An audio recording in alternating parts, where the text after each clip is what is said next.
Tava kathamritam tapta jivanam kavibhiriritam kalmashapaham Sravanamangalam Srimadaatatam Bhuvi Grananti Ye Bhurida Jana.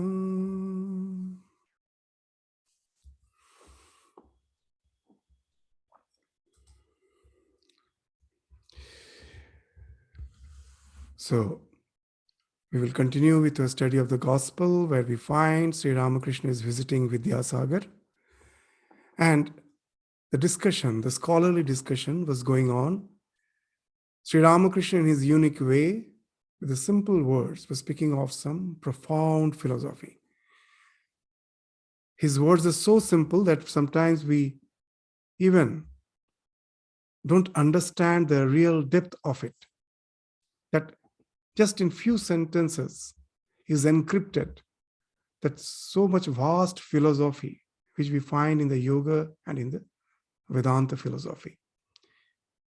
So in the last class, we were trying to reflect on all those, the yoga philosophy, the Vedanta philosophy, which are as if in the background of all these simple words of Sri Ramakrishna. They're like sutras. The sutras are like the encrypted philosophy in the form of small aphorisms. So here also, Ramakrishna's words are like aphorisms. It has the depth of his own realization behind it, what he's speaking. And as he's speaking from the depth of his realization, the words are plain and simple. So in the last class, we ended with that simile which Sri Ramakrishna is giving when one enters into the state of Nirvija Sampragyata Samadhi. Once a salt doll went to measure the depth of the ocean, it wanted to tell others how deep the water was. But this it could never do, for no sooner did it get into the water than it melted. Now, who was there to report the ocean's depth? As in the last class, we were discussing the various stages of Samadhi. First comes the Sampragyata Samadhi. In the Sampragyata Samadhi, also first the stage is Samadhi Matram. Means that with a lot of assiduous effort, when your mind has become ekagra, all the vacillations have stopped. So for the first time, when the mind is focused on the object of meditation, the knowledge reveals. This Sampragyat, all the knowledge comes through concentration. Even the sensual knowledge comes through concentration. There cannot be any knowledge unless my mind is focused to the thing which I am perceiving through my five senses, and through that in turn is being processed by my mind. Unless I am focused on it, my mind can never realize what I have perceived. So many times it happens that when we are eating food, most probably there is no salt, but as my mind is totally engaged in something else, some worries, which I have developed because of some development in my workplace, my mind is full of worry. So when I'm taking food, as my mind is totally absorbed in what has happened in my workplace and what may happen in my workplace, that though I am taking the food, I am not aware that there is no salt. It happens so many times.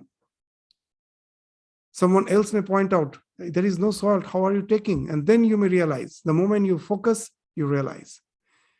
So any knowledge cannot be there unless your mind is focused. So Sampragyata speaks of that. even from our sensual knowledge, from the sensate knowledge to the ultimate knowledge of the object of your meditation.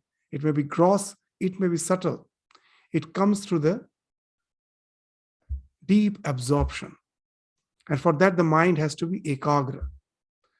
So now, first it is samadhi matram, means you cannot keep the mind focused in that state for long. As my mind, the natural state of my mind is vacillating. The subconscious mind is full of the distractions. The mind again goes back to its old way of thinking in the default mode. So I have to go on trying to get established in that state from the samadhi matram to the Sampragyata Samadhi. Again, it's a gradual process.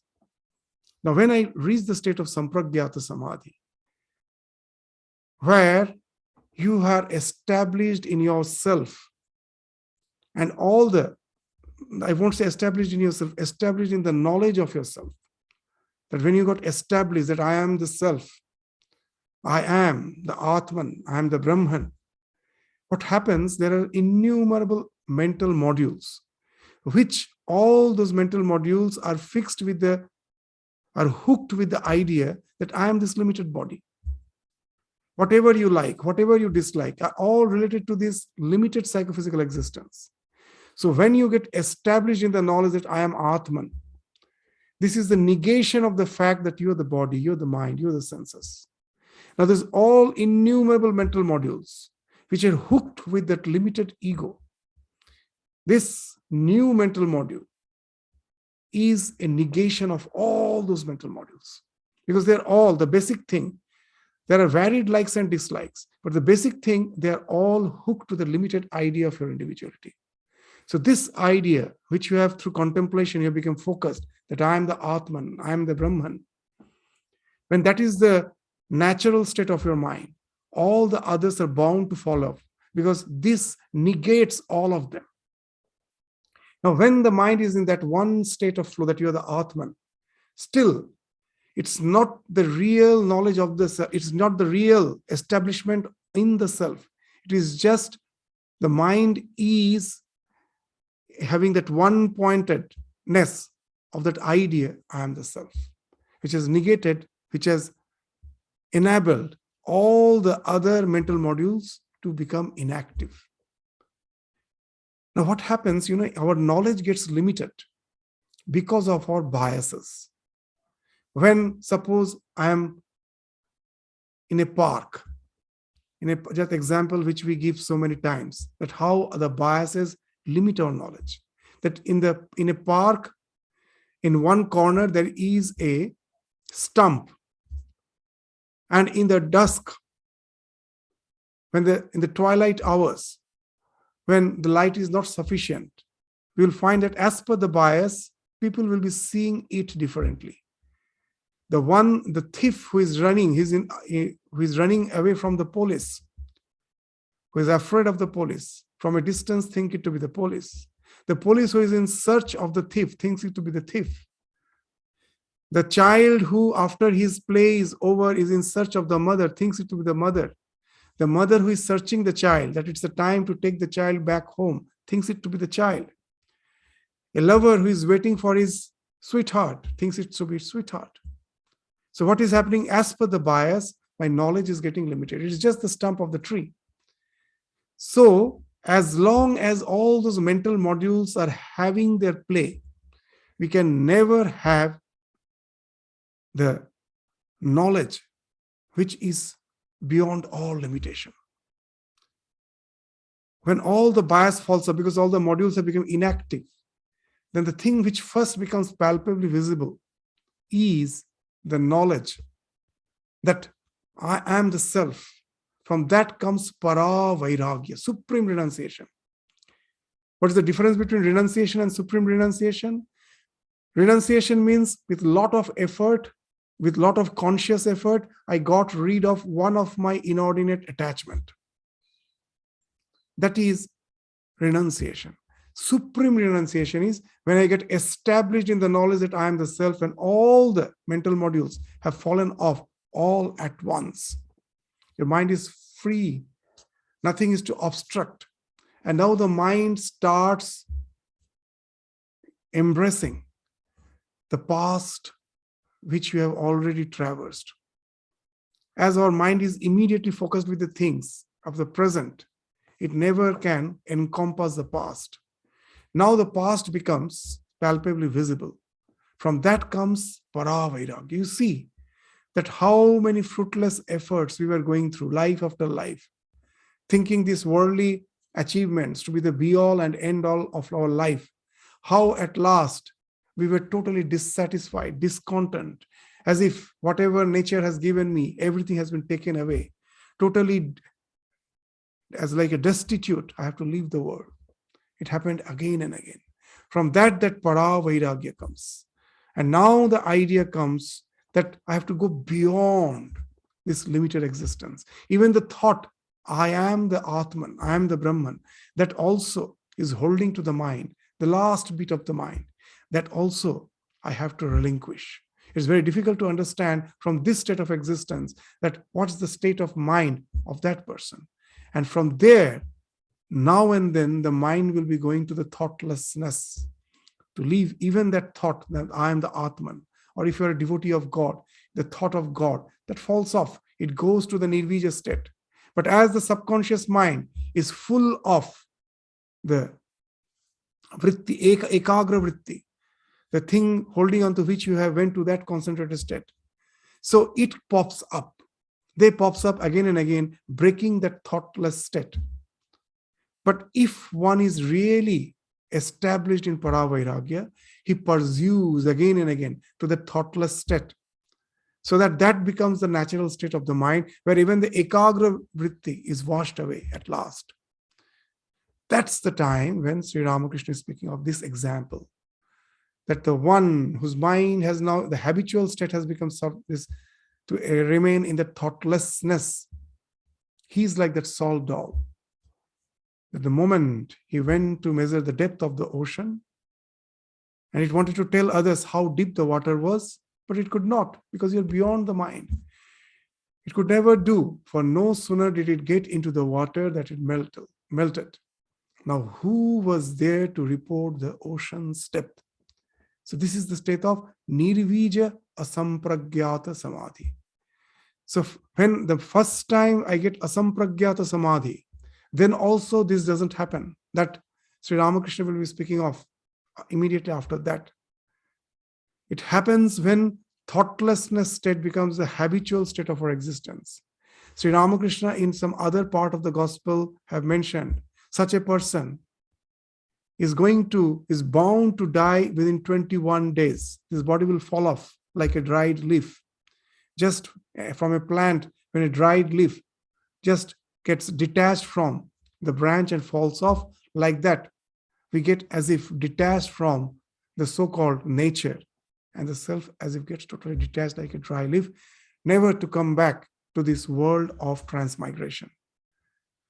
So that's what he's indicating by the simile of salt doll. But now a devotee asks a question from where we will start today's class. A devotee: suppose a man has obtained the knowledge of Brahman in Samadhi, doesn't he speak anymore? Now Sri Ramakrishna will be speaking of the special class of those who have attained Samadhi. Not all.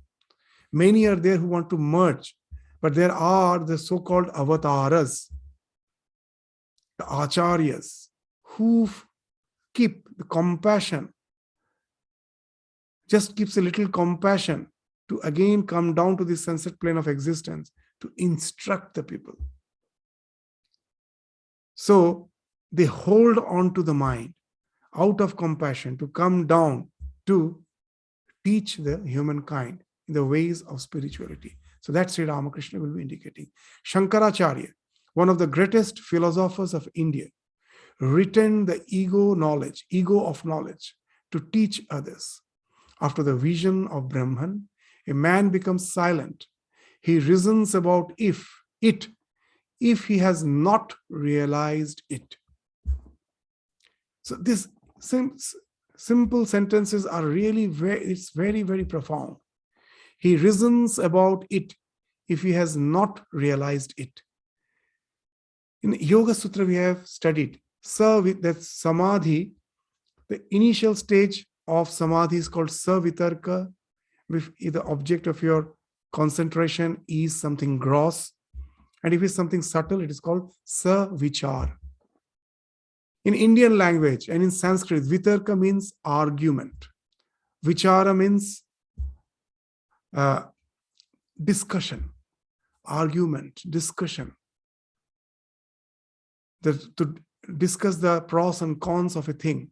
So when that discussion comes into picture, only when we have not realized, we have started concentrating, but that concentration has not yet resulted in realization.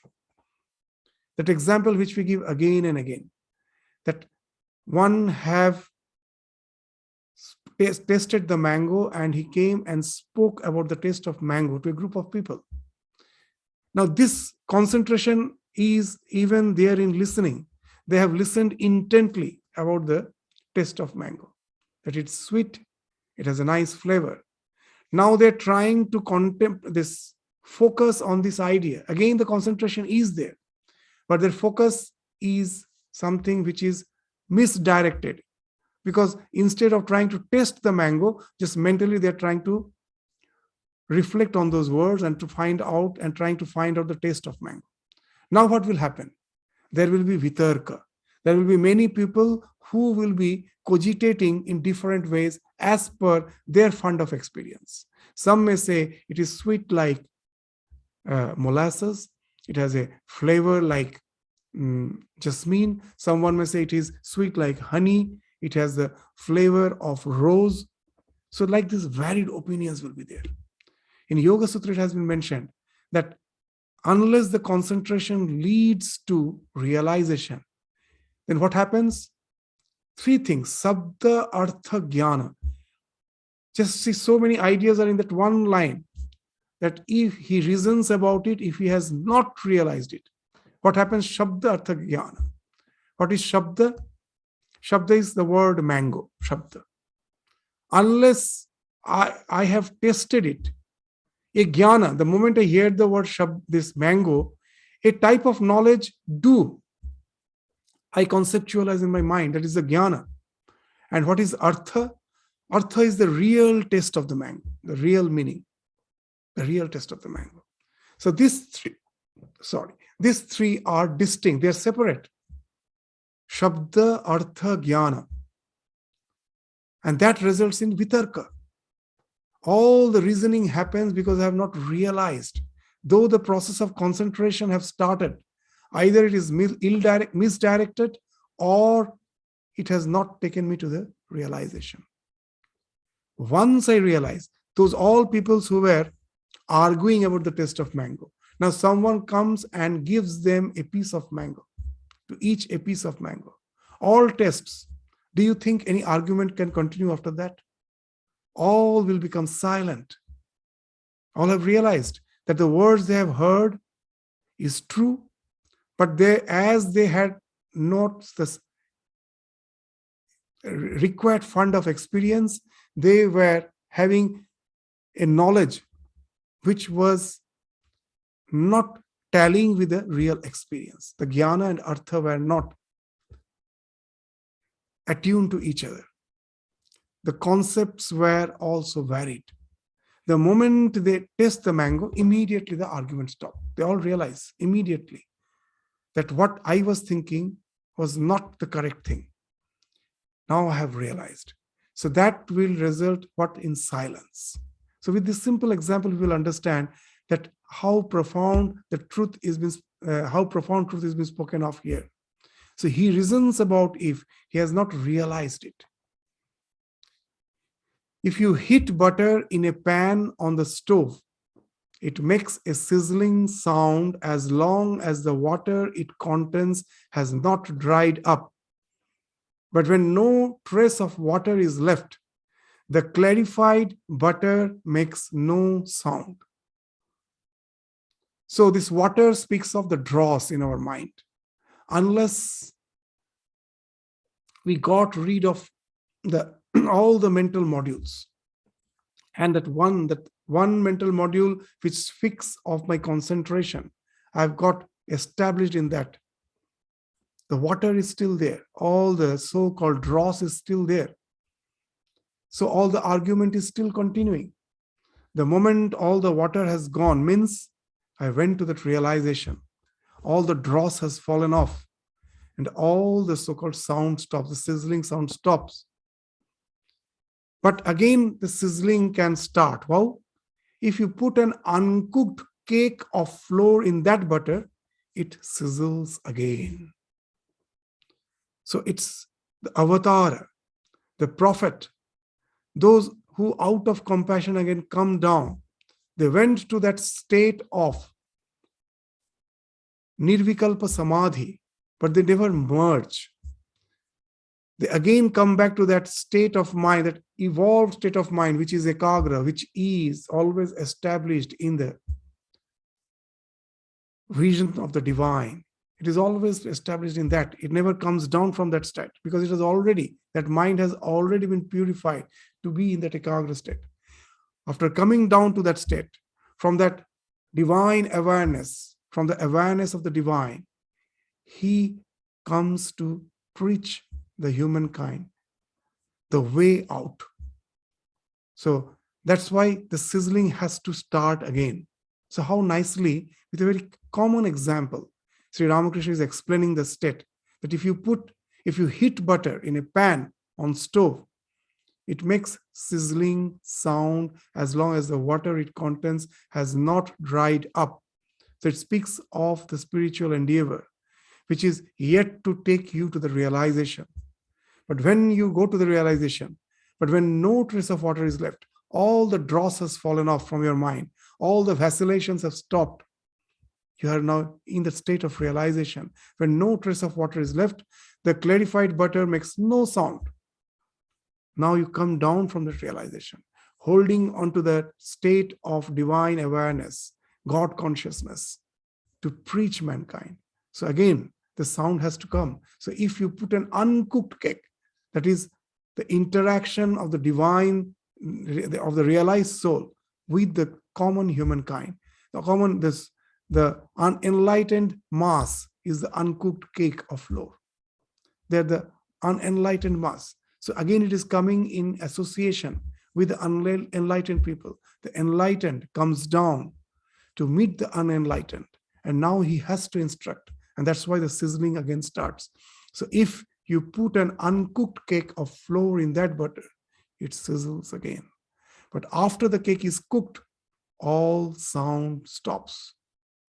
So now again, hearing to that instruction, this speaks of parampara. This speaks of the spiritual tradition. The guru teaches the shishya following the instruction of the guru, till he goes to the realization. He will be constantly having a lot of doubts. Like you will find Arjuna, though Bhagavan Sri Krishna in Gita is speaking in a very clear terms, but Arjuna do have doubts. Again and again, he's asking question. And that's why it continues for 18 chapters. So this question, this interaction goes on as long as the disciple himself has realized the truth. Once he has realized the truth, then what happens? Now there is no question. There is silence. The guru is also silent. The disciple is also silent. They both went to that state of realization. So that's why when the cooking is complete, then again the sizzling stops. So if you put an uncooked cake of flour in that butter, it sizzles again. So the process of instruction has started. But after the cake is cooked, all sound stops. So the instruction has led to the realization as per the parampara, from the guru to the shishya. The shishya also has realized. So again, there is no sizzling. It has stopped. So how nicely he's speaking of so many things in these few words. Just so a man established in samadhi comes down to the relative plane of consciousness to teach others. And then he talks about God. This similar type of example again he's giving with another simile. The bee buzzes as long it is not sitting on a flower. It becomes silent when it begins to sip the honey. But sometimes intoxicated with the honey, it buzzes again. So the same thing, that though it is fully intoxicated, it is satiated, but again, out of compassion, it comes to buzz again, fully intoxicated with the nectar of the divine. So, but sometimes intoxicated with the honey. It's the honey means the bliss of the divine. With that, it is intoxicated. It comes down to narrate that bliss to the humankind so that they also get motivated to go to that state of intoxication. So it buzzes again. So this is the idea which Sri Ramakrishna is speaking of, that once you go to that realization, then all the doubts have fallen off. You become silent, and then you, to instruct others, again you come down. You again start instructing others. Hearing your instruction, the next generation, the Shishya, they also go to the state of realization. And that's how the tradition continues. That's the spiritual tradition. That's in Sanskrit is called the parampara. So here, Sri Ramakrishna is speaking of the tradition of the spiritually illumined souls. An empty pitcher. So the same thing again with another simile, he's giving the same example. An empty pitcher makes a gurgling sound when it is dipped in water. When it fills up, it becomes silent. But if the water is poured from it into another pitcher, then you will hear the sound again. The Rishis of old attained the knowledge of Brahman. One cannot have this so long as there is the slightest trace of worldliness. How hard the Rishis labored. Early in the morning, they would go away from the hermitage and would spend the whole day in solitude, meditating on Brahman. At night, they would return to the hermitage and eat a little fruit or roots. They kept their minds aloof from the objects of sight, hearing, touch, and other things of a worldly nature.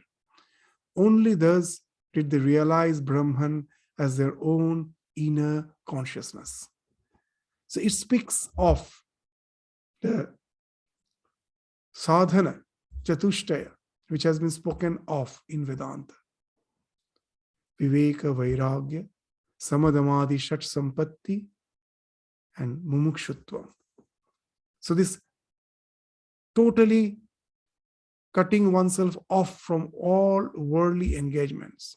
That speaks of the sama and dhamma, controlling of the mind, controlling of the senses, titiksha, the forbearance, uparati, again and again trying to meditate, leading to samadhana.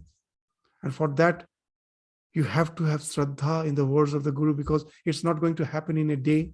It has to go on for days together, years together. And that is this sadhana chatushtaya, which has been spoken of in these few words. But now Sri Ramakrishna will be speaking the spiritual practices for this age. This is the practice in the olden days. The Rishis have practiced this severe austerities and went to the realization. But in the present age, is it possible? Is it really practical to follow that old way of spiritual evolution, spiritual practices? So that is not possible. That Sri Ramakrishna will be indicating in his next paragraph, in the next discussion. What he's saying, but in Kali Yuga, man being totally dependent on food for life cannot altogether shake off the idea that he is the body. So this is the idea. In translation, sometimes the real meaning sometimes we miss. It's not actually dependent on food. Even in the last Gita class we were discussing. Yes, it may be true that we cannot do all those severe austerities as the Rishis did. To a certain extent, that is true. But when Sri Ramakrishna is saying Kolite Annogato Pran, it has a different intonation there. What's that? That as we were speaking of in the Gita class, that the entire human progress, what it speaks of, the culture, the civilization, which we had in the past, the civilization which has developed, which is evolving, the culture which is evolving, what it actually speaks of. It speaks of leisure. That as a human being, when we were food gatherers, we didn't knew how to produce food, cultivate food. This agriculture we were yet to discover, is to invent. So we used to gather food. So there was no leisure. Every day you have to go to the forest, gather roots, fruits, herbs, hunt, whatever you get, you bring. And with that, you sustain for that day. Again, the next day it starts. So throughout the day, we were busy just to sustain ourselves. We were busy throughout the day. So there was no question of higher thoughts. But when we learned agriculture, now there was sufficient leisure. With it, leisure came. That for a part of a year, I cultivated my lands, and now I have a lot of this food in my granary. So with that, the rest of the year, I can just sustain myself. So what to do with the leisure? Then this culture came, performing arts came, higher thoughts, the meaning of life, all this came along with the leisure. Now, there was a group of people who was meant for all the performing arts, who were meant for literature. They were sustained by the food, the extra food, which has been produced, the surplus. The surplus enabled not only that, it enabled the spiritual endeavor also. And they were sustained. But now just think in the present society, if someone thinks, I won't do any work, I will simply be sitting and meditating, can he sustain in any way? Is impossible. Is the society going to feed him? No. Why? Because the leisure, the paradox, as we were discussing in the last class, the paradox of civilization is in our search for leisure, we have went to a great extent. Now just see in our household, so many things we have. The washing machine, the dishwasher, the refrigerator, which all speaks of leisure. I save my time more and more. But that's the paradox. You will find what has happened, that in our work field, we have to work so much that there is no time for anything else, just to earn my living throughout the day, throughout even night. I have to work, just to earn my living. There is no time for anything else. So that's the idea of Annamaya Prana. Just to earn my living, earn my sustenance, I have to spend my entire energy. So this is the picture of this age. Can we all deny it? In search of leisure, we find at last we have ended up with no leisure at all. So this is the real meaning of Annagata Prana. So in such a state, how can I think of affording to just cut off myself from the entire world and go deep into the meditation? How can I sustain myself? It's not possible. So in this state of mind, it is not proper for him to say, I am he. When a man does all sorts of worldly things, he should not say, I am Brahman. Those who cannot give up attachment to worldly things and who find no means to shake off the feeling of I should rather cherish the idea, I am God's servant, I am his devotee. One can also realize God by following the path of devotion. So even in Narada Bhakti Sutra, we find that it is said that in Kali Yuga, Sri Ramakrishna in the Gospel is mentioning so many times, Kolite Narodiyo Bhukti, this path of devotion. How it helps? That when I am not having any leisure, I have to totally be involved with life.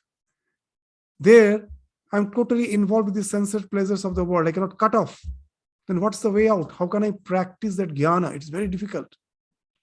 So here the way is that God has placed me in such and such situation. It is not me who have planned to be in such and such situation.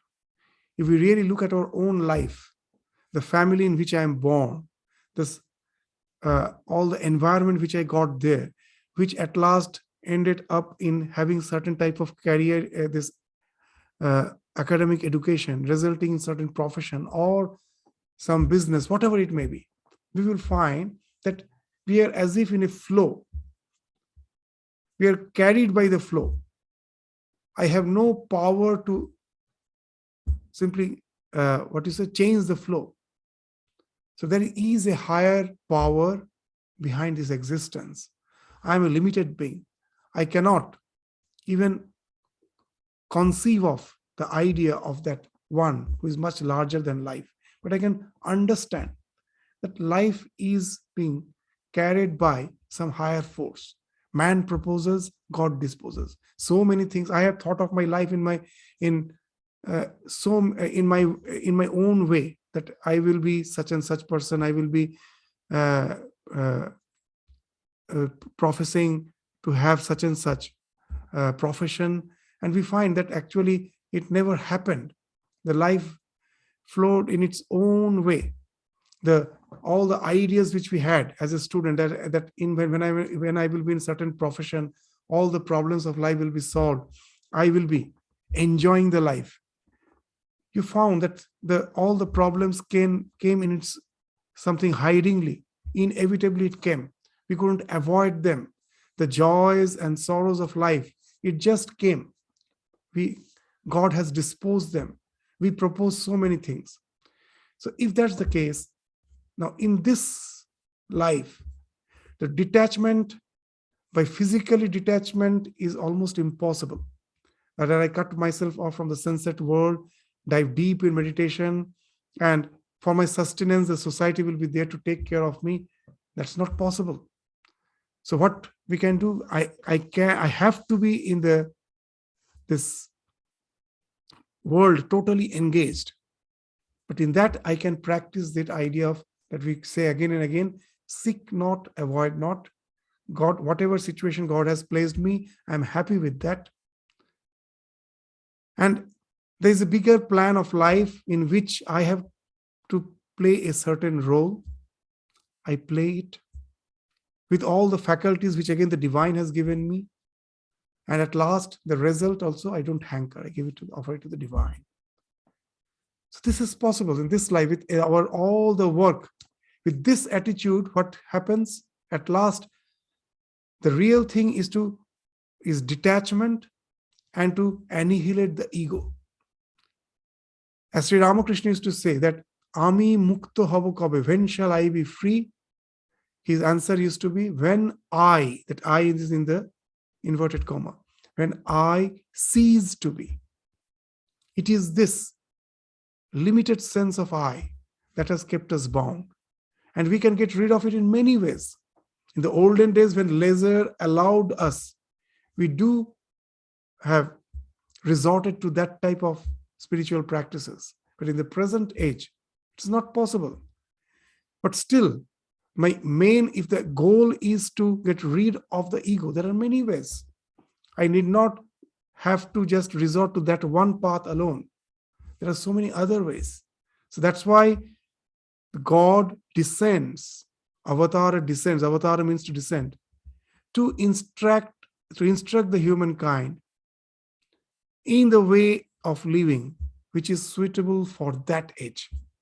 So here, Sri Ramakrishna is prescribing this spiritual practice which is suitable for this age.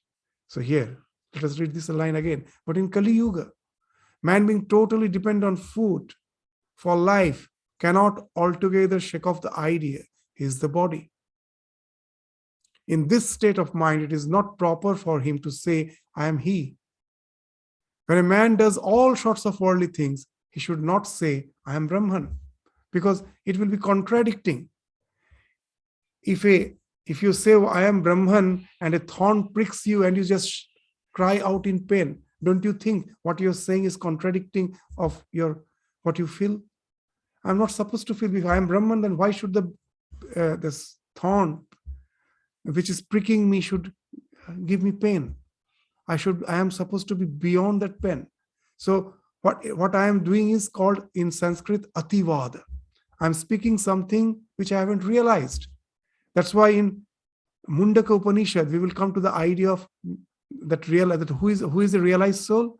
The one who is nativadi, na ativadi, that whose speech never transcends his realization. So when I say I am Brahman in the present age, what I am doing, my speech is transcending my realization. It's not the fact. But when I say that God, I have been kept by the divine in such and such situation of life, am I transcending? No. In no way.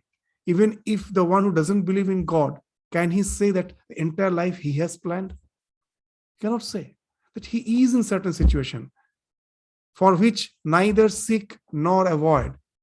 Can we all, just even a psychiatrist, you go to a psychologist, he will say that in life, all these the so-called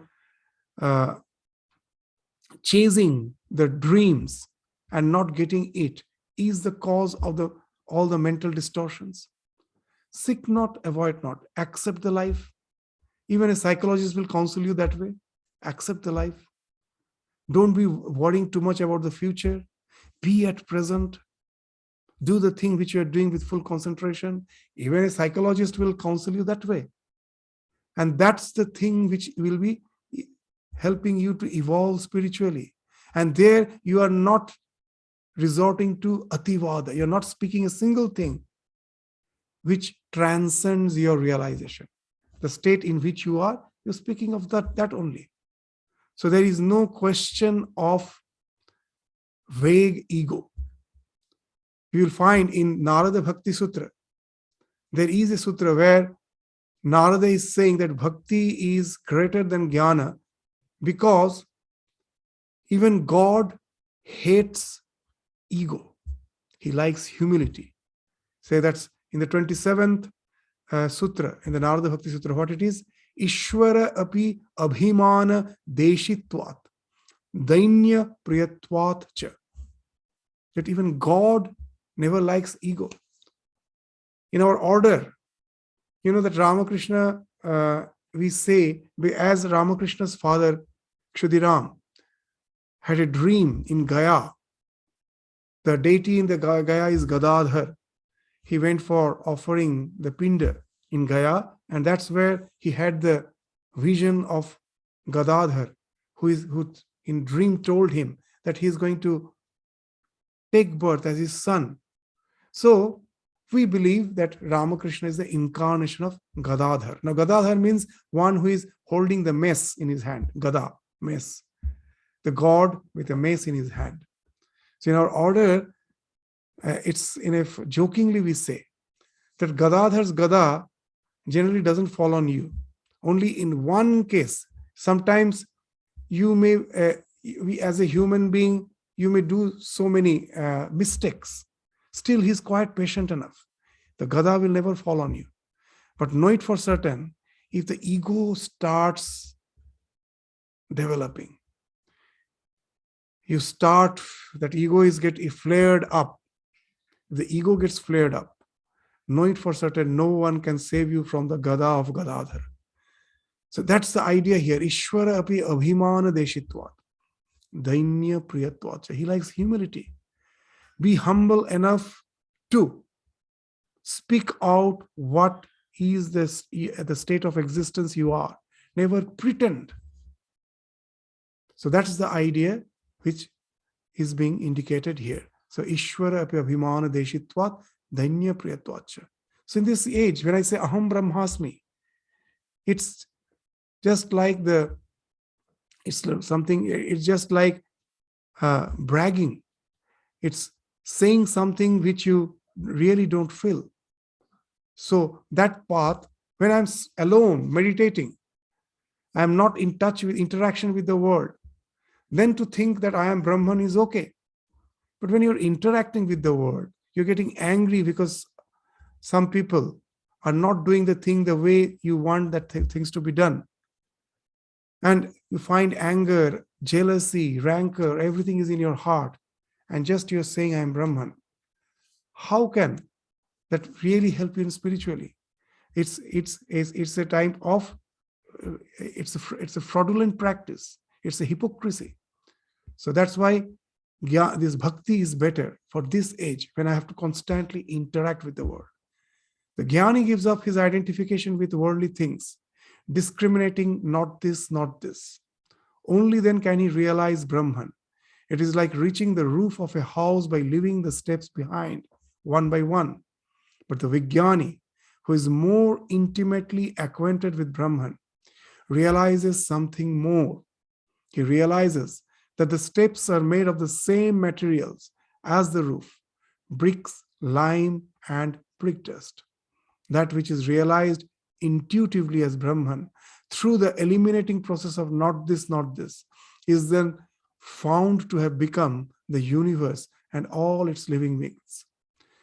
The Vijnani sees that the reality which is nirguna, without attributes, is also saguna, with attributes. It's very nice.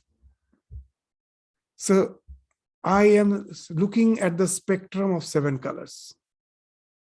At present, I am having no idea that the white light, when falls on the prism, breaks into that spectrum.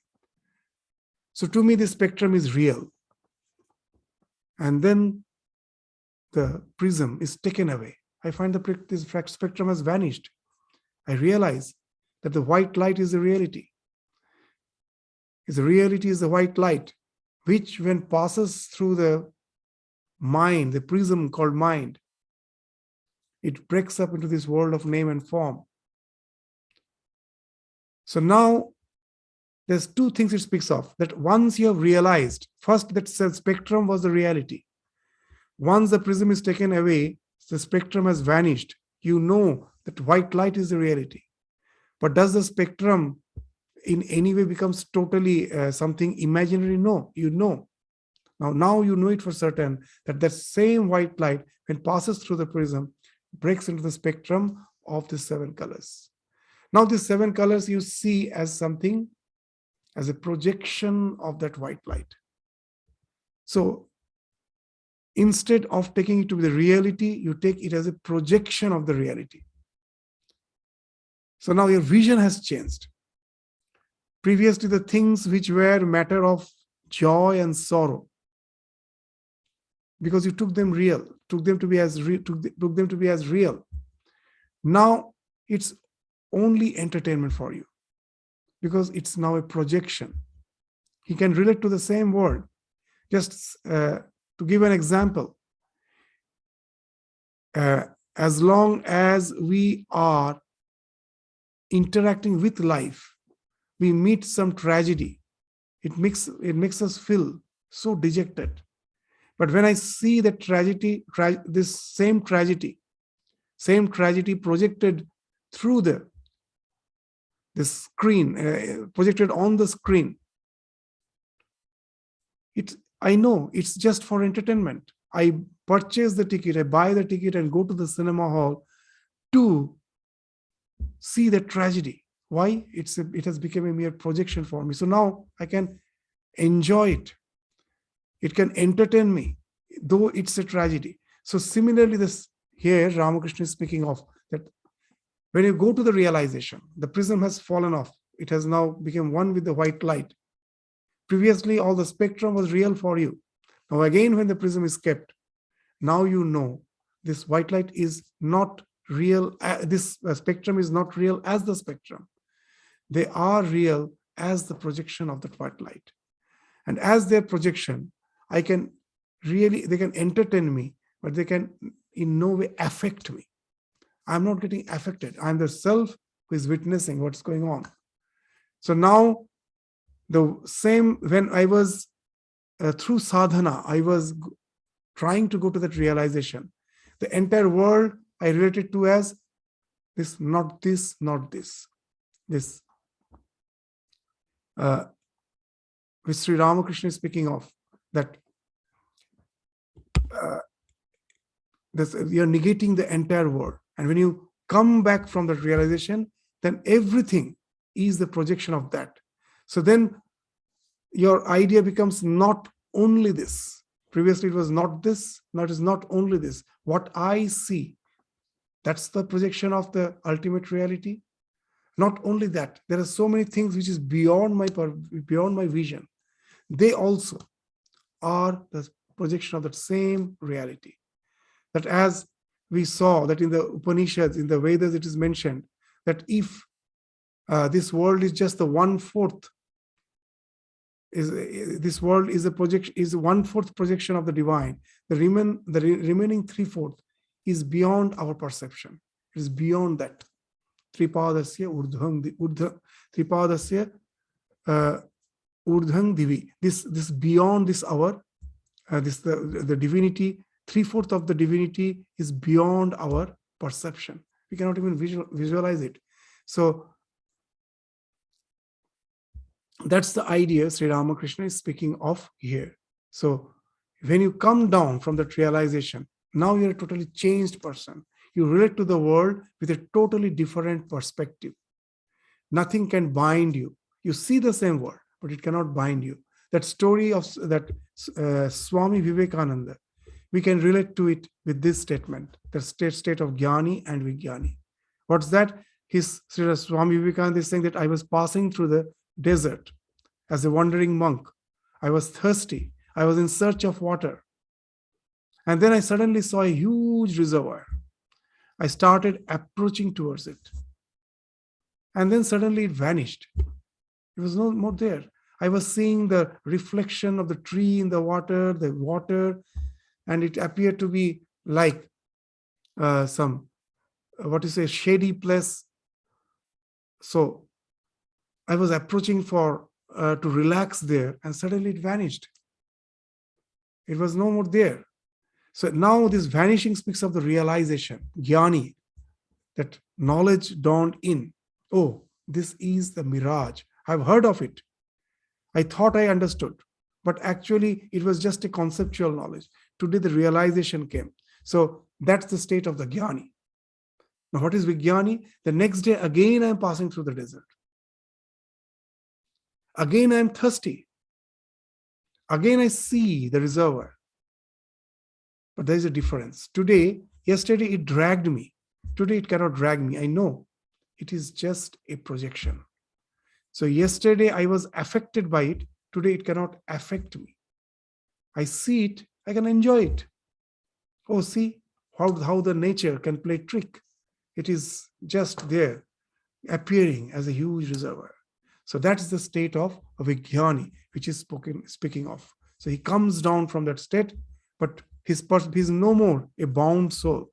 His total perspective has changed. So this vijnani is the state of jivan mukta. As Shankaracharya in Vivek Chudamani has defined the state of jivan mukti as the ultimate goal of human life. To achieve that state of freedom while living. It's not something post-mortem, that after death you will be enjoying bliss. Here in this life, Jivan Mukti, Sukha Prapti, Hetave Janma Dharana. The purpose of this life is to get established in the state of liberation while living, Jivan Mukti. And then the real Sukha, you get Sukha Prapti. And nothing can bother you. You can enjoy. You will find in the gospel some other place Sri Ramakrishna speaks of a saint who for a few days was in Dakshineshwar. When Sri Ramakrishna was in Dakshineshwar, there were many sages, many saints who used to come there. Many monks used to come there. One monk who apparently appeared to be a madcap. He used to move around. He used to have a small chandelier in his hand. All thought he's a mad. He will just, with a chandelier in his hand, in the daytime, the sun rays falls on it. He will go on moving it. and the reflections, there will be play of its reflections on the ground of light and shade. He will look at it and just have a very, he will have a laugh. He will laugh at, he will just go on laughing loudly and go on saying, oh, how wonderful is God's creation. So Sri Ramakrishna is actually indicating that's the state of Vijnani. He knows that this mind, like the chandelier, is on which the sunlight is being reflected to create that interplay of light and shade, and that's the world. So it's nothing but the projection of that light through the chandelier, and that's why it's such a wonderful creation. You can enjoy it. So Ramakrishna understood that he is not an ordinary madcap. He's a realized soul. He is in the state of Vijnani. So this is the Vijnani. He comes down to relate to the same world with a total different perspective. Say, you cannot stay in that realization for long. You have to come down. But when you come down, you're a total different man. A man cannot live on the roof a long time. He comes down again. Those who realize Brahman in Samadhi come down also and find that it is Brahman that has become the universe and its living beings. In the musical scale, there are the notes sa, re, ga, ma, pa, dha, ni. But one cannot keep one's voice on ni a long time. So ni is a high note. You will find that when we are singing, now and then we do go to the high note, but it is very difficult to stay in that high note. Your voice will get stressed. You again have to compose the music in such a way that for shortly you go to that high note and have to come down. So that's what he's saying, that the musical scales, there are notes sa, re, ga, ma, pa, dha, ni, but one cannot keep one's voice on ni a long time. The ego does not vanish altogether. The man coming down from Samadhi perceives that it is Brahman that has become the ego, the universe, and all living beings. This is known as Vijnana. This is something which we find is a unique thing which Sri Ramakrishna is bringing into discussion. This idea of Vijnana. When from the Advaitic standpoint of view, is Vijnana, the state of Vijnana. They won't though they may accept it, but they won't say that it is something, the ultimate thing which we should aspire for. But Sri Ramakrishna is speaking of it. It is something which is more tuned to Vishishta Advaita. The idea of this Vijnana. So Sri Ramakrishna is indicating that after you go to that realization, you come down. So even in our spiritual practice, that's why one thing is very important. To say Aham Brahmasmi as the truth, it may be ativada. It's like bragging. But if I just say that before my spiritual practice, every day before my spiritual practice, for some time, I will be thinking that I am Brahman. Why? To just purify myself, to detach myself. That's okay. So because there is a state when you come down from that, again to relate to that word. So that Aham Brahmasmi can be used as a purification to later start the dualistic practice. But just to think that as the truth and try to get established in it may be something which is very almost impractical in the present world. So that's what Sri Ramakrishna is discussing. So we will find that he's really speaking of the profound philosophy, the entire yoga philosophy, the Vedanta philosophy is behind these words. The Yoga Sutra which we were studying, and for the entire Yoga Sutra is actually in these words. So that's why in our order, this studying the scripture is very important. Why? It's not the scripture alone. This reading the life of Ramakrishna, Holy Mother, Vivekananda should go parallel with the study of the scriptures. And then if we do that, we will find that their life is a living commentary of the scripture. You can relate to that. If I read only this life, we get totally cut off from the source. And once you get cut off from the source, you cannot understand how profound these ideas are, that life itself becomes superficial. But because I don't have some reference point, I, with my limited idea, try to relate to the life of Ramakrishna. and I can never relate that life with the high ideals, because I have no inkling, no idea of it. But when you read in reference to that, then you find that it is actually a living commentary of that, all the spiritual truths which have been spoken of. So that way, the scripture, what the scripture's intention was, the scripture's intention was like mother to help us out from this world of bondage. So the avatara comes in between as an interpretation of that to make it possible. Otherwise, if we try to understand scripture without the help of these lives, in the words of Swami Vivekananda, in our attempt to make an image of Shiva, we will make an image of a monkey. That's what the sheep korte banor gora. This, unless you have these lives as the reference, we will be having all sorts of woolly-headed ideas if we just read to the scripture alone, or even to this life alone. This both has to go together. Then only the real meaning of the scripture reveals, and we can relate to it. And that's what we are trying to do. We're trying to read the gospel in the light of the yoga and the Vedanta philosophy, in the light of the scriptures. So with this, we stop our discussion today. We will continue with the remaining portion of Ramakrishna's conversation with Vidyasagar again in the next class. Thank you all. Namaskar.